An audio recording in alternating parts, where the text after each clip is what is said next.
పోయిన వారం వాక్యం మనం విన్నాం. చింత యావత్తు నా మీద వెయ్యుడి, చింతించుట మీ పని కాదు, నా మీద మీరు వెయ్యుడి, నా మాటలు జాగ్రత్తగా మీరు వినాలి. మీరు నా యొద్దకు వచ్చినప్పుడు దేవుడు మా చింతలు మా ఆలోచనలు అన్నీ ఆయన తీసివేస్తాడు అన్న ఒక నమ్మకం విశ్వాసంతో మందిరానికి వస్తే దేవుడు ఆ మాటల చేత, దేవుడు ఒక మాటల వాక్యము చేత దేవుడు మనకు ఆదరణ, నెమ్మది, సమాధానం ఇచ్చునుగాక. అందుకనే ప్రతి ఒక్కరు కూడా దేవుని చెంతకు వచ్చినప్పుడు మన మనసు ఆలోచనలతో కూడా వదిలేసేయాలి. దేవుడు అన్ని విధాలుగా మనతో మాట్లాడుతూ ఉంటాడు. లోకంలో భారం మోసుకుంటున్న వారు ఎందరో ఉన్నారు. భారం మోసుకుంటున్న వారు నా దగ్గరకు రండి, నేను మీకు విశ్రాంతిని ఇస్తారు. ఇంకా చాలా విషయాలు చెప్పడం జరిగింది. వేదన పడుతున్నవారు, దుఃఖపడుతున్నవారు, శ్రమ పడుతున్నవారు, అలాంటి భారం కలిగి చింతిస్తున్న వారి జీవితాలని దేవుడు నెమ్మది పరచగలడు. Praise the Lord, hallelujah. Right, మంచిది. ప్రియమైన దేవుని పిల్లలు, మన వాక్యాలు యూట్యూబ్లో వస్తున్నాయి. గత 2 వారాల నుంచి పెడుతూ ఉన్నాం. మీరు కూడా వినవచ్చు. ఇప్పుడు చెప్తున్న వాక్యమైన, సాయంత్రం చెప్తున్న వాక్యమైన యూట్యూబ్లో అప్లోడ్ అవుతాయి. చక్కగా అవి చూడండి. చర్చ పేరు తెలుసు కదా, JFGM అని కొట్టి మినిస్ట్రీస్ బట్టి నాకు కూడా కొడితే మీకు యూట్యూబ్లో మనం ఫోటో వస్తుంది. దాన్ని క్లిక్ చేస్తే మన వాక్యాలు వినొచ్చు. ఇప్పుడు కూడా ప్రారంభించాను కనుక మీరు వినండి. ఇంటికి వెళ్ళిన తర్వాత ఈ వాక్యం ఏవైతే వాక్యం వింటున్నారో మనకు సెంటర్ రిపీట్ చేసుకున్నాను. ఒక 10 మంది 20 మంది లైన్ పెరిగిన అనుకోండి, అప్పుడు డైరెక్ట్ లైవ్ పెట్టేసుకోవచ్చు. కొంచెం పెరిగితే ఒక సంఖ్య పెరిగిందనుకో లైవ్ పెట్టుకోవచ్చు. ఓకేనా? మంచిది. దేవుని నామానికి స్తోత్రం, హల్లెలూయా. ఇందాక అక్క చెప్పింది కదా, సహోదరుల ఐక్యతగా నివసించుట ఎంత మేలో ఎంత మనోహరమో. ఇక్కడ ఎవరి దినాల్లో ఉన్నాం, చివరి దినాల్లో ఉన్నాం. ఐక్యత కోల్పోయే వారు ఎందరో ఉన్నారు. చాలా మంది జీవితంలో ఏం లేదు. అమ్మా ఏదో చెప్పండి. మంచిది. ప్రియమైన దేవుని బిడ్డగా ఐక్యత అనేది చాలా ప్రాముఖ్యత. ఐక్యత అంటే మంచి సాహసం కలిగి ఉండాలి.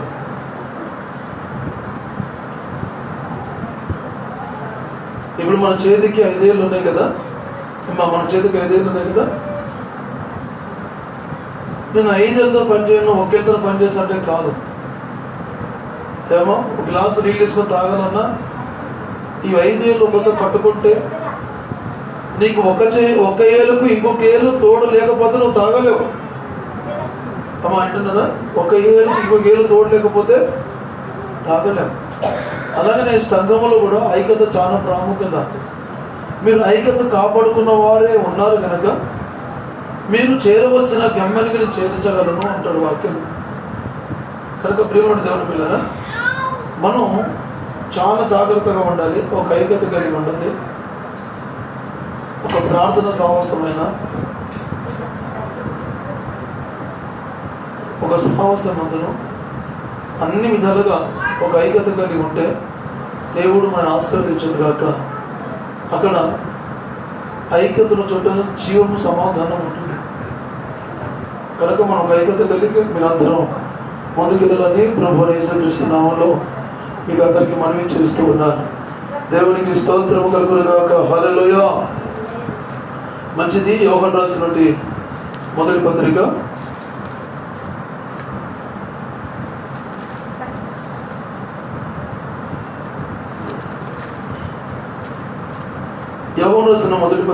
5వ అధ్యాయము 6వ వచనం చదవండి.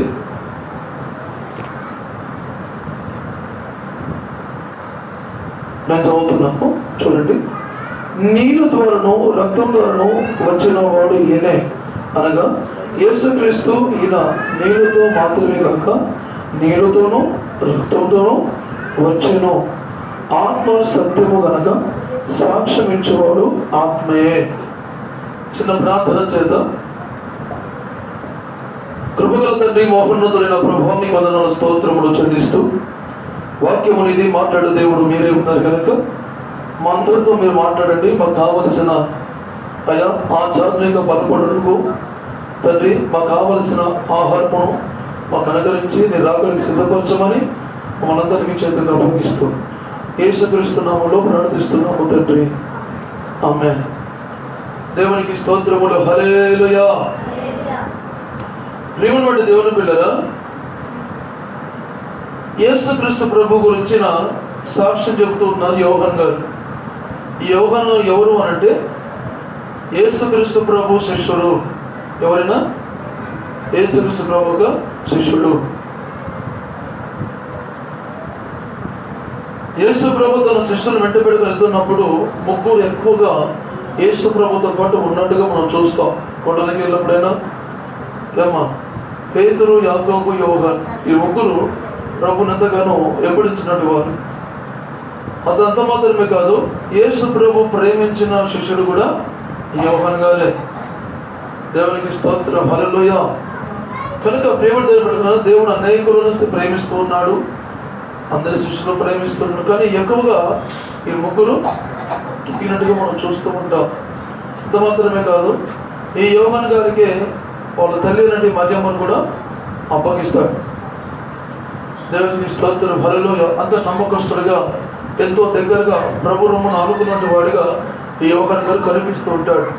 ఈ యోహాను గారు చక్కగా ఈ పత్రిక రాస్తూ ఉన్న మాట జాగ్రత్తగా మనం వింటే, మా కన్నులు దేని చూసానో, మా చేతులు దేని తాకినో, మా చెవులు దేని విననో, దాన్ని కూడా నేను సాక్ష్యం ఇచ్చుతున్నాను అంటాడు.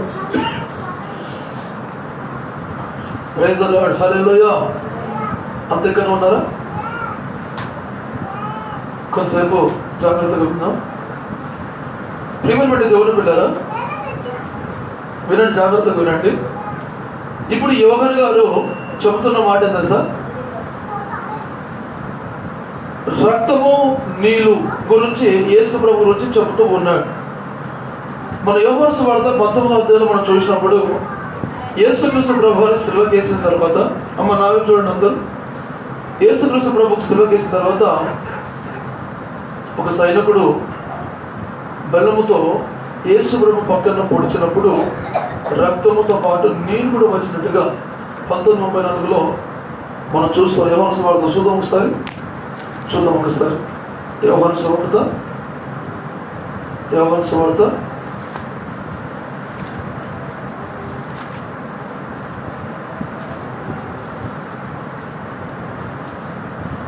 సైనికులు ఒకడు ఈటతో ఆయన పక్కన పొడిచెను, వెంటనే రక్తము నీళ్ళు కారెను. ఇక్కడ మీరు చూశారు. దేవునికి స్తోత్రం. హల్లెలూయా.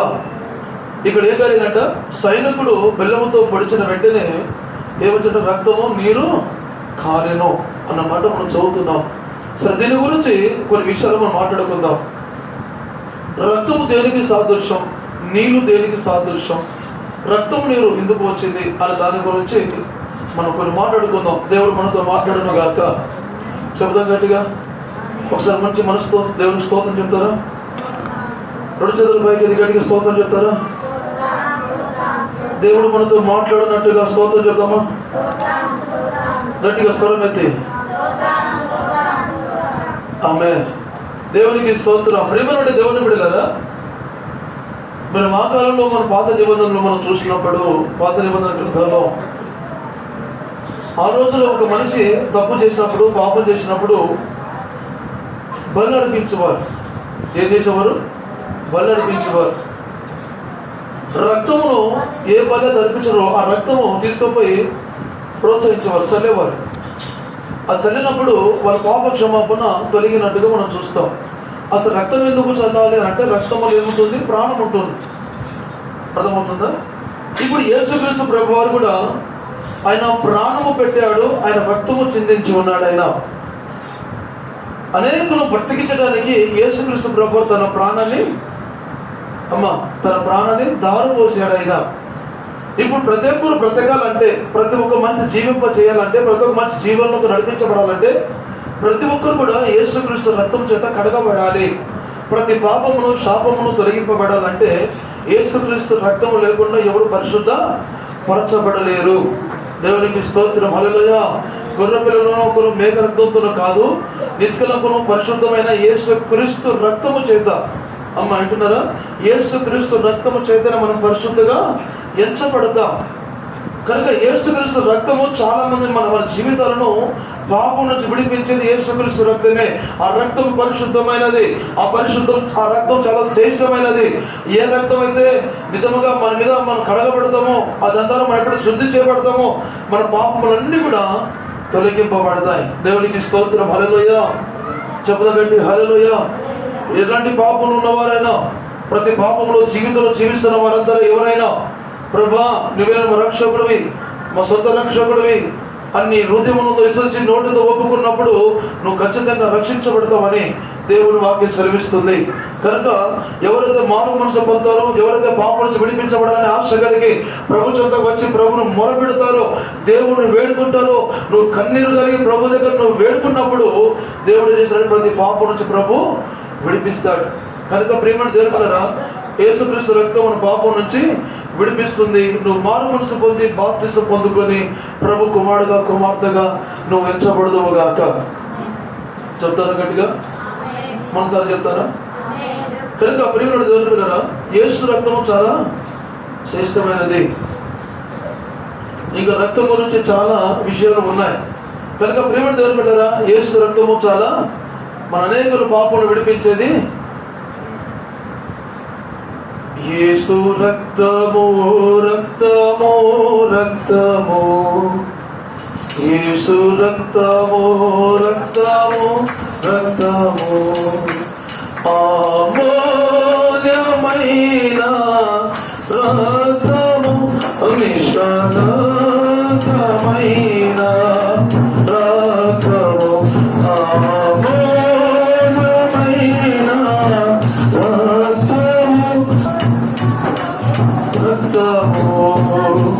యేసు రక్తము రక్తము రక్తము, ప్రతి పాపమును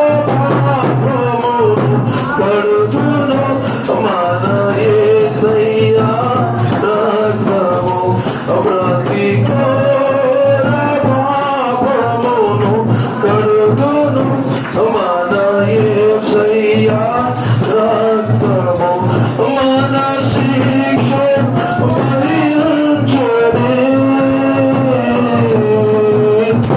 మన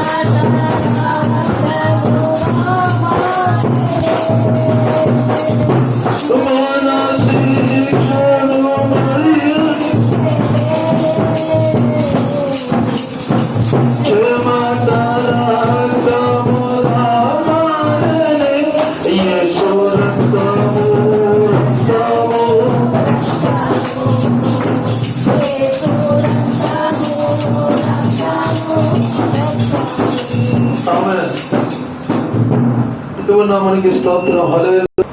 దేవునికి స్తోత్రం చెప్తామా గట్టిగా? హల్లెలూయా.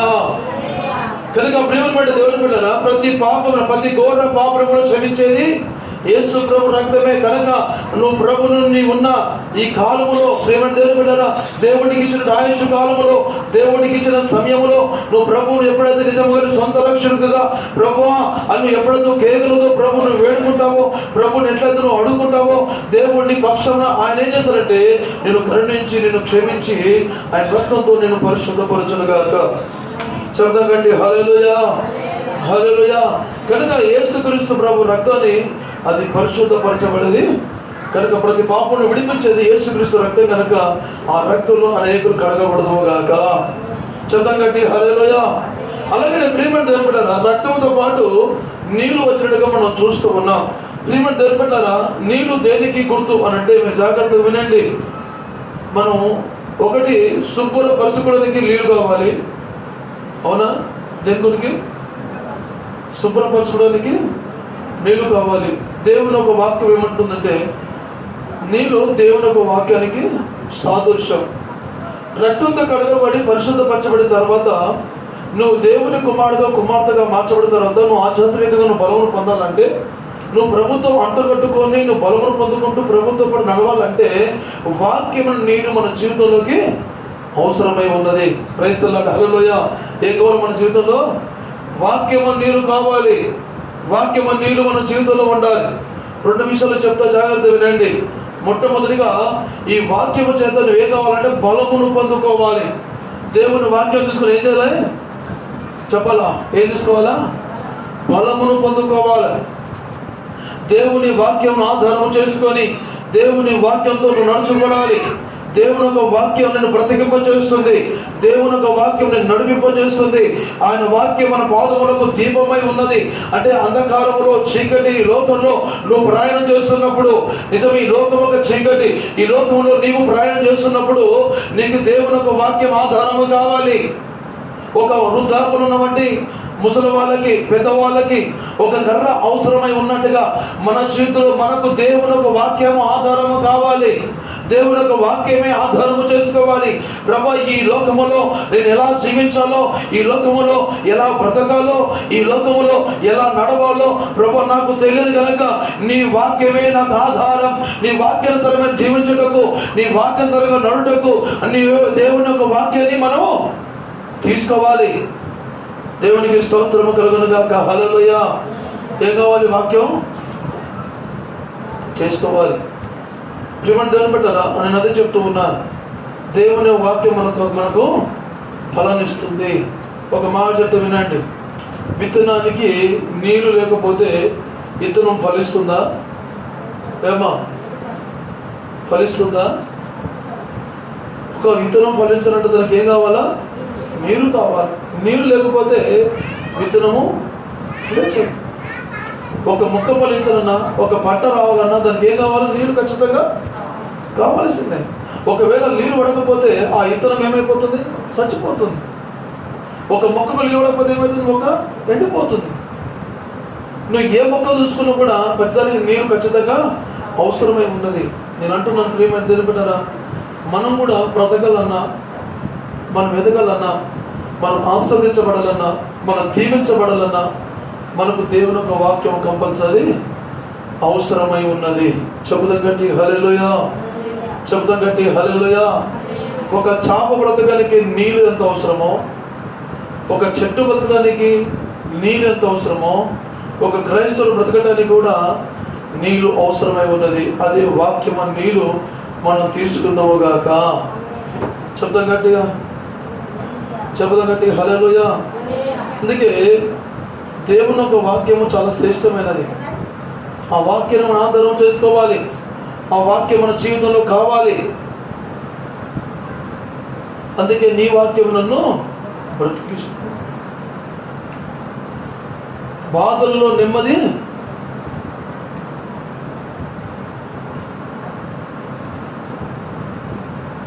కనుక ప్రియమైన దేవుని పిల్లరా, ఈ మధ్యాహ్నకాల వేళలో నేను చెప్తున్న మాట ఏంటంటే, యేసుప్రభు రక్తంలో కడగబడినటువంటి నీవు, వింటున్నటువంటి నీవు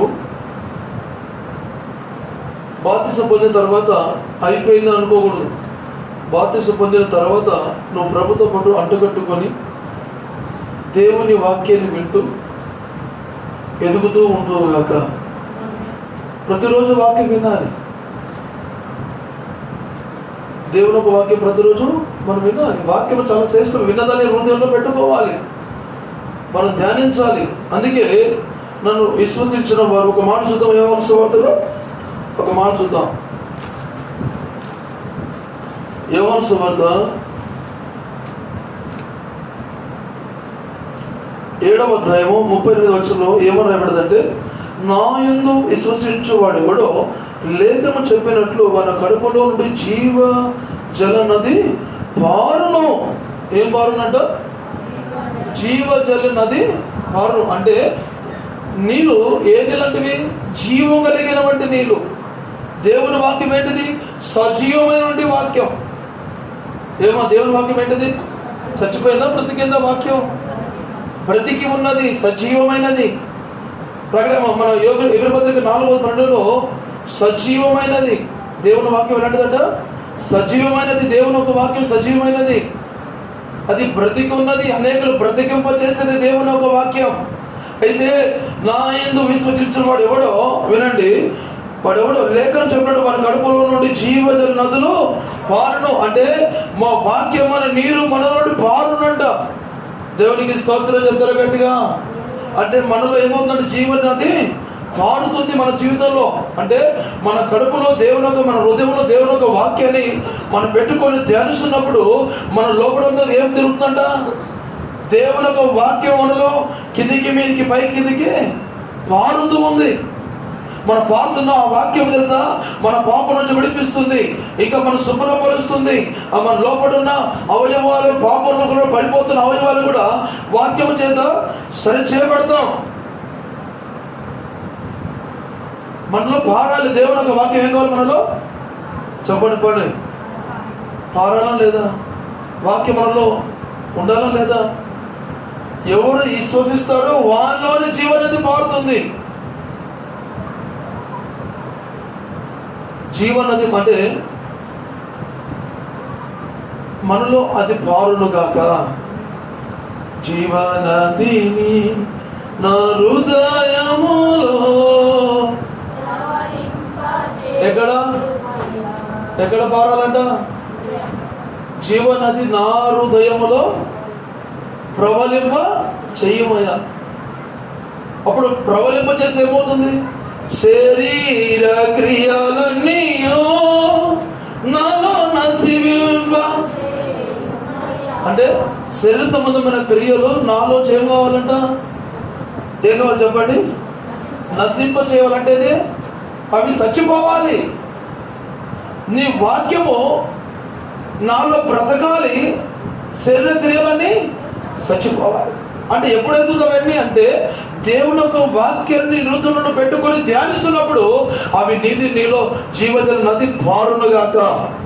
నువ్వు విశ్వసించిన వాడవైతే, నిజంగా నువ్వు రక్షించబడిన వాడవైతే, నిజంగా యేసుక్రీస్తు ప్రభు రక్తంలో కడగబడిన వాడవైతే, నువ్వు నిజంగా ప్రభువును వెంబడిస్తున్న వాడవైతే నీ హృదయంలో వాక్యము నిలబడి ఉండనుగాక. చెప్తారు గట్టిగా, చెప్తారు గట్టిగా హల్లెలూయా. అందుకే దేవుని యొక్క వాక్యం మనం సరిచేస్తుంది, దేవుని యొక్క వాక్యం మనం బలపరుస్తుంది.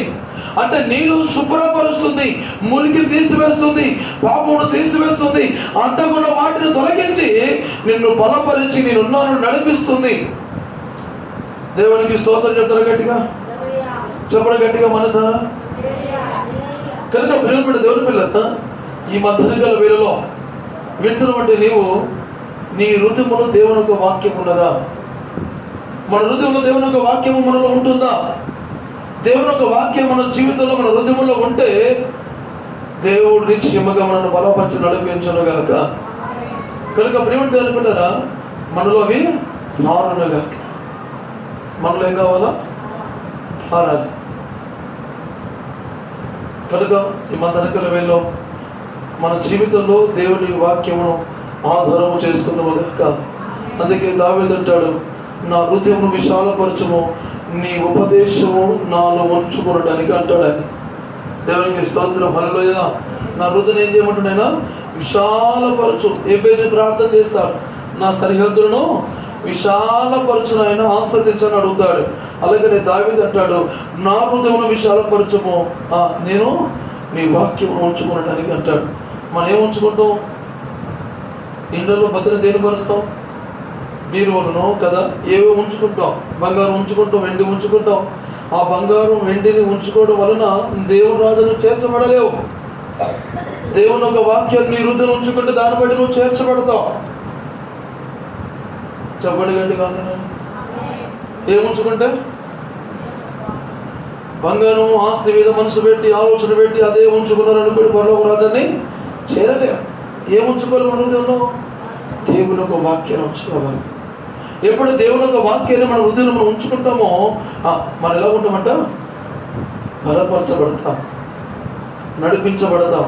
అన్ని వేళలో అన్ని సమయంలో జ్ఞానంగా నడుచుకున్నకు ప్రభు కృప చూపును గాక. అటు కృప చేత దేవుడు నడిపించి ఆశీర్వదించి బలపరచును గాక. ప్రార్థన చేద్దాం. అందరూ అలాగే మోకరించండి, మోకరించండి అందరూ. ప్రార్థన చేద్దాం. అందరం వాక్యం కొరకు ప్రార్థన చేద్దాం. ప్రభు వృత్తులు కలగబడి పరిశుద్ధపరచబడి మనం వాక్యం చేత పరిశుద్ధపరచుకుంటూ బలమును పొందుకుంటూ ప్రభు కొరకు మనం సిద్ధపడదాం. సిద్ధపడిన స్థితిలోకి ప్రభువు నడిపించి ఆశీర్వదించినట్లుగా మనం అందరం దేవుని ఒక వాక్యాన్ని ధ్యానిద్దామా? యెహోవా ధర్మశాస్త్ర దీవారాధన ధ్యానించేవాడు ఏటుబడి నాటుబడి నా ఫలించే చెట్టు వల్లే ఉంటాడు కదా. మనం ఫలించాలన్నా, అభివృద్ధి పొందాలన్నా, దీవించబడాలన్నా దేవుని ఒక వాక్యం మనకు అవసరమై ఉన్నది. కనుక ఆ వాక్యాన్ని మనం చేత పట్టుకుందాం, హృదయంలో పెట్టుకుందాం, ధ్యానిస్తాం, ప్రభుత్వం ముందుకు వెళదాం. అందరూ కలిసి ప్రార్థన చేద్దామా?